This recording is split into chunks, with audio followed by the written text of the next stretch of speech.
Good afternoon. It is 7 minutes past 12 o'clock and 76 degrees in Richland Center. For WRCO News, I'm Joanne Krulotz. Yesterday morning around 8:10, the Sauk County Sheriff's Office was notified that a body was located washed up on a sandbar in the Wisconsin River, approximately 2 miles downriver from where a swimmer from Richland Center was reported missing September 1st. With assistance from the Spring Green Police Department and the Spring Green Fire Department, the body of a male was recovered from the river by the Sauk County Sheriff's Office. The Sheriff's Office is working to positively identify the man and make notifications to family. His name will be released at a later time. Today, we take a final look at the feasibility study done by Venture Architects of the Richland campus. Kyle Knoth of Venture Architects shared that perhaps the building in the best condition on the campus is the gymnasium building. The building also serves as the central utility plant.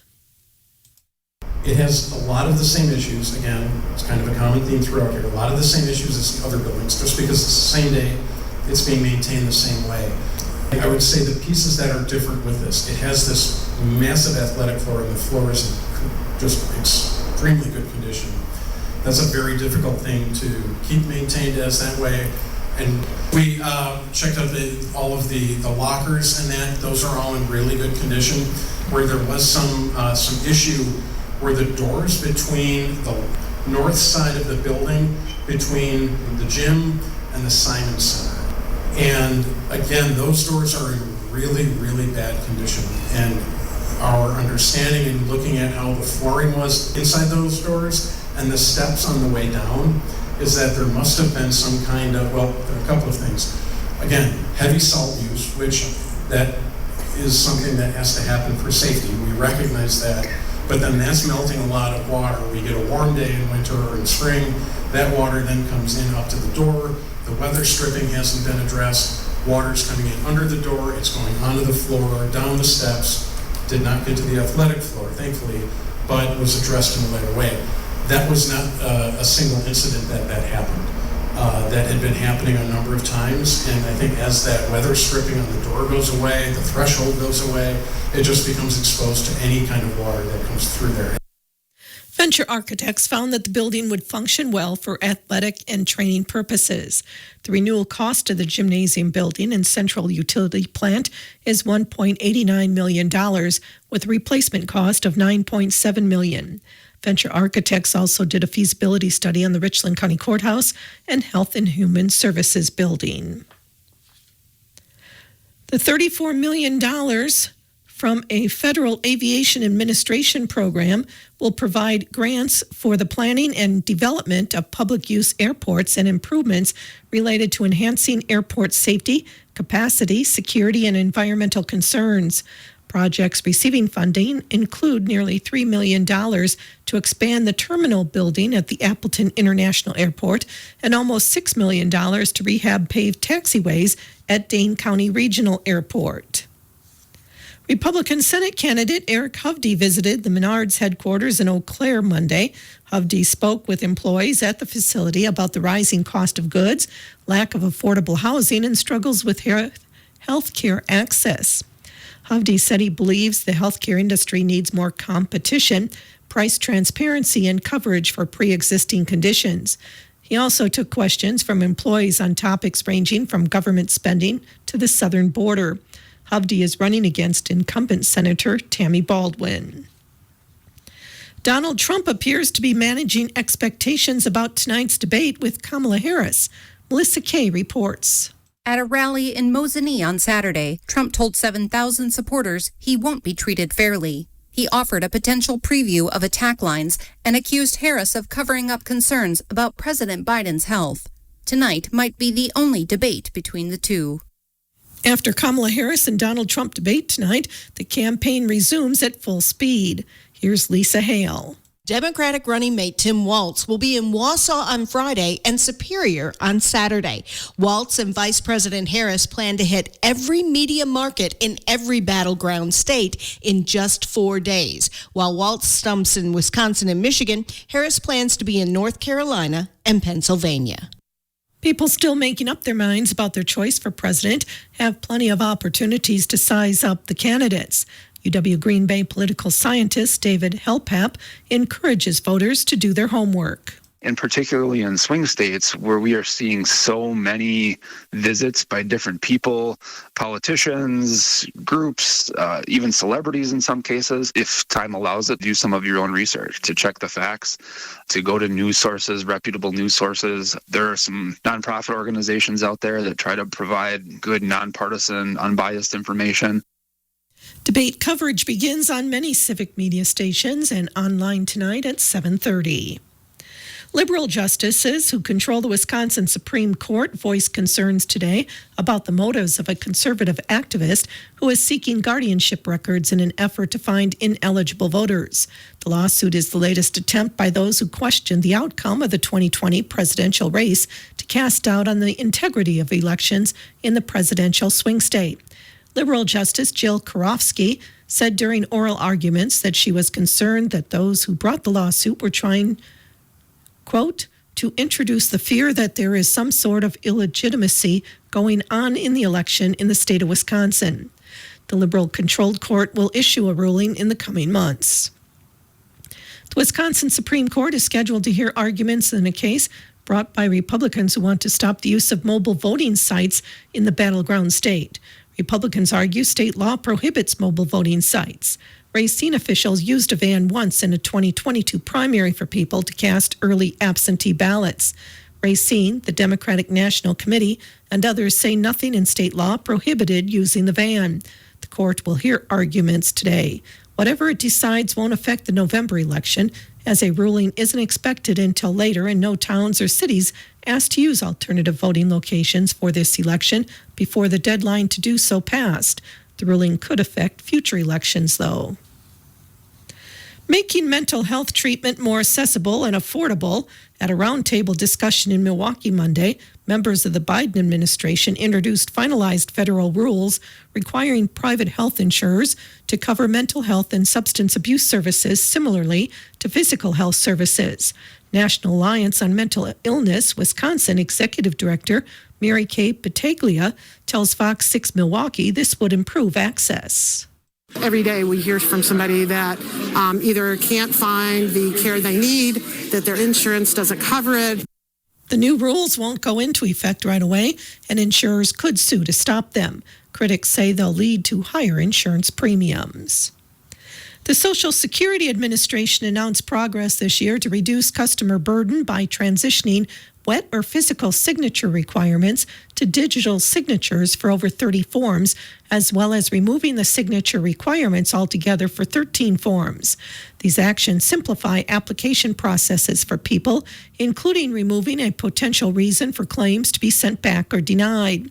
As a result of this work, SSA will now allow an electronic signature rather than a wet signature for more than 30 forms, which make up 90% of the most commonly used forms by SSA customers in local field offices. Collectively, these forms represent about 14 million signed forms submitted annually. SSA has also removed the signature requirement entirely for 13 of its most commonly used forms, totaling about 1 million submissions in volume annually. This includes removing the signature requirement for the medical source opinion of patient's capability to manage benefits, the letter to employer requesting wage information, and request for reconsideration, disability, cessation, right to appear. Customers may also upload many of the 13 forms online, further reducing the burden felt by customers.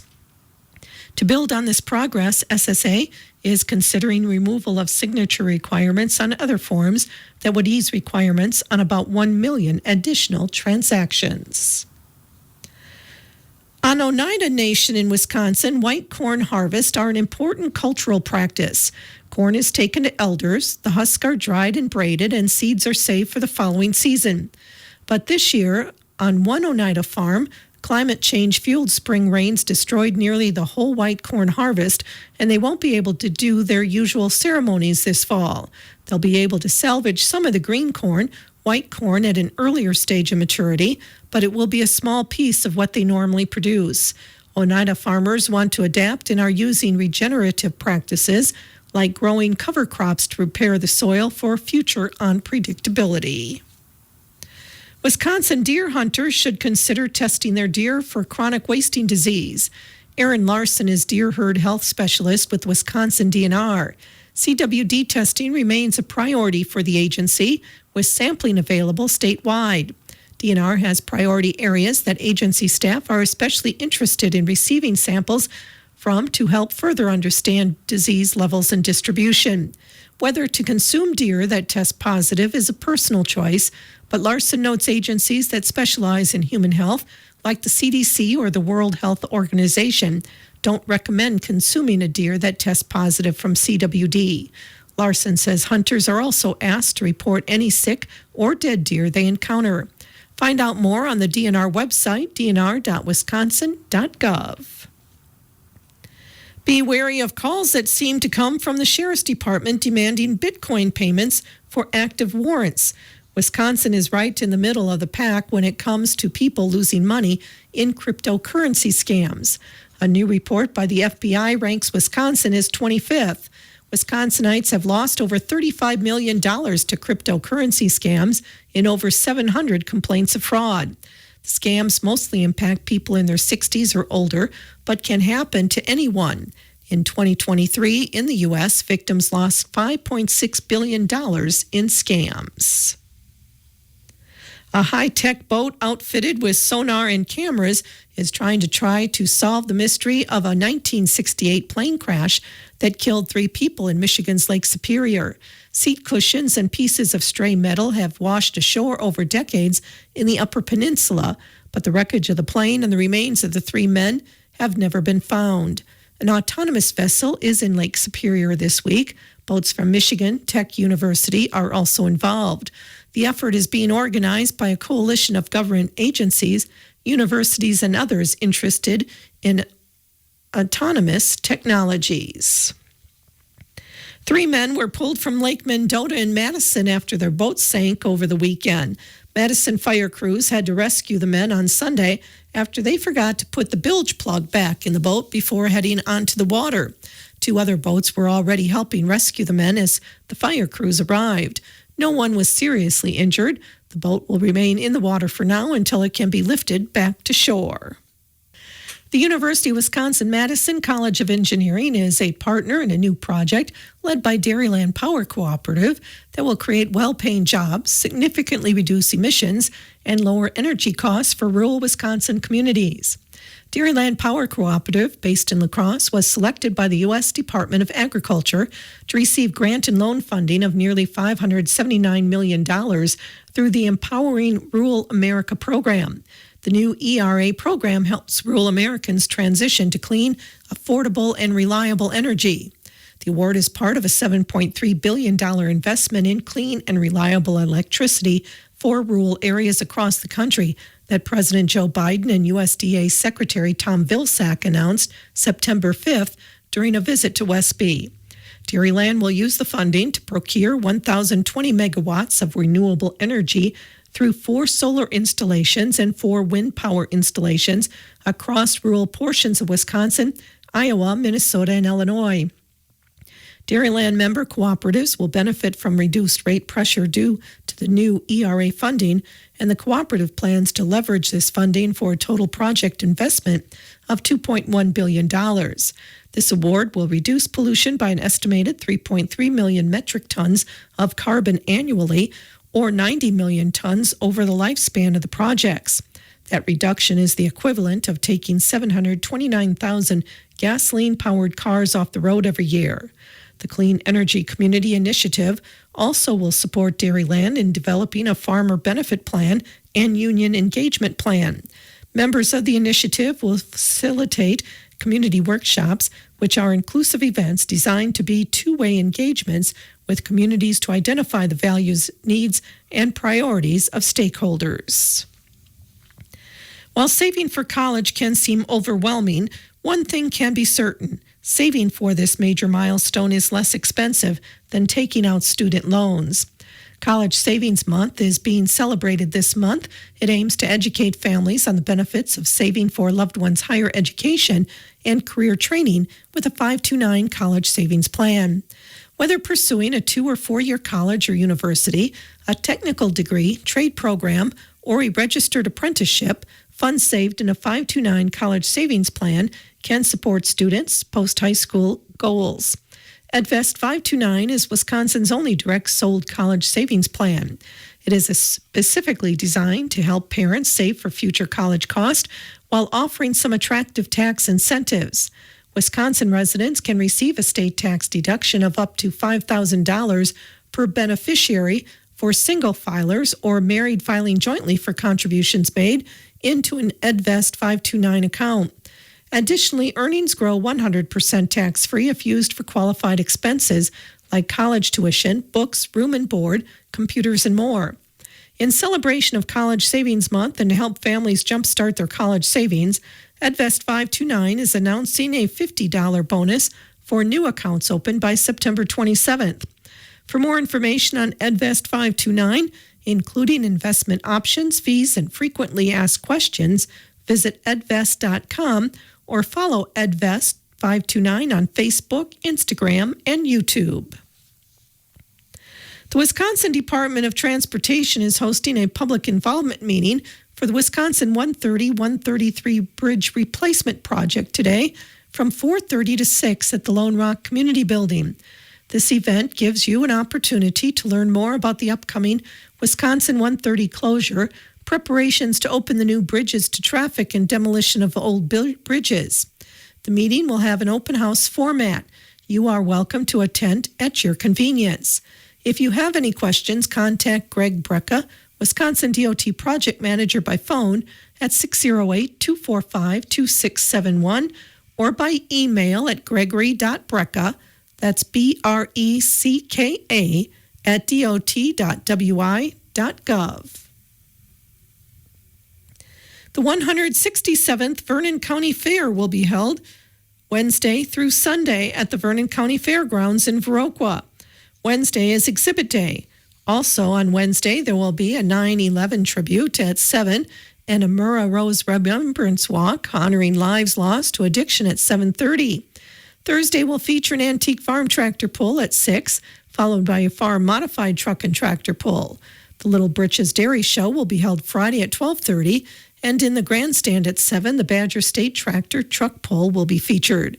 Horse pulling will be Saturday morning at 9:30, followed by a youth tractor pedal pull at 11, and a demolition derby will be held in the grandstand Saturday night at 7. Sunday will wrap up with harness racing at 1 and a pie auction at 3. There will be judging each day along with entertainment on the Bob Frederick Free Stage. There will also be rides provided by Mr. Ed's Magical Midway.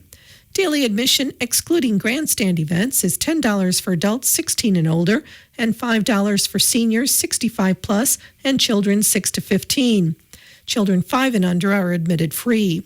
Friday is also Children Youth Day, where children 12 and under are admitted for free. Season passes, excluding grandstand events, are available at a cost of $20 for individuals 16 and older and $10 for ages 6 to 15. There is also an inclusive season pass available, which includes grandstand events for $30. You can find a full list of events on VernonCountyFair.com for the Vernon County Fair being held Wednesday through Sunday at the Vernon County Fairgrounds in WRCO. Governor Tony Evers signed an executive order stating that the flags of the United States and the state of Wisconsin are to be flown at half-staff this Wednesday out of respect for the nearly 3,000 individuals who lost their lives in the attacks September 11th, 2001. Additionally, as State Day of Service and Remembrance to encourage all Wisconsinites to commit acts of service and give back to local neighbors and communities to honor the lives lost 23 years ago. Governor Evers and members of the Evers administration will be participating in service events tomorrow as part of the State Day of Service and Remembrance. A list of potential volunteer opportunities, including virtual options, can be found on the Volunteer Wisconsin website. Wisconsinites can also participate in other ways, including by engaging with their neighborhoods and communities, performing acts of kindness, or taking the time to reflect on the significance of the day. If you're a farmer or other operator, you may be asked to participate in a survey to gather in-depth information about the use of conservation practices on cultivated cropland. The 2024 Conservation Effects Assessment Project survey is a joint effort between USDA's Natural Resources Conservation Service and National Agricultural Statistics Service. NASS are visiting nearly 12,000 operators across the contiguous U.S. to determine survey eligibility. Surveying will be conducted into spring 2025. This is the first of 3 years of surveys conducted by the National Agricultural Statistics Service. Once surveying is complete, NRCS will combine the data with information from the National Resources Inventory, NRCS field staff, and multiple data sources to estimate environmental management outcomes of conservation on cultivated cropland access across the U.S. NRCS will publish the findings as a CEAP cropland assessment report. CEAP cropland assessments quantify the effects of voluntary conservation efforts across the nation's cropland at both regional and national scales.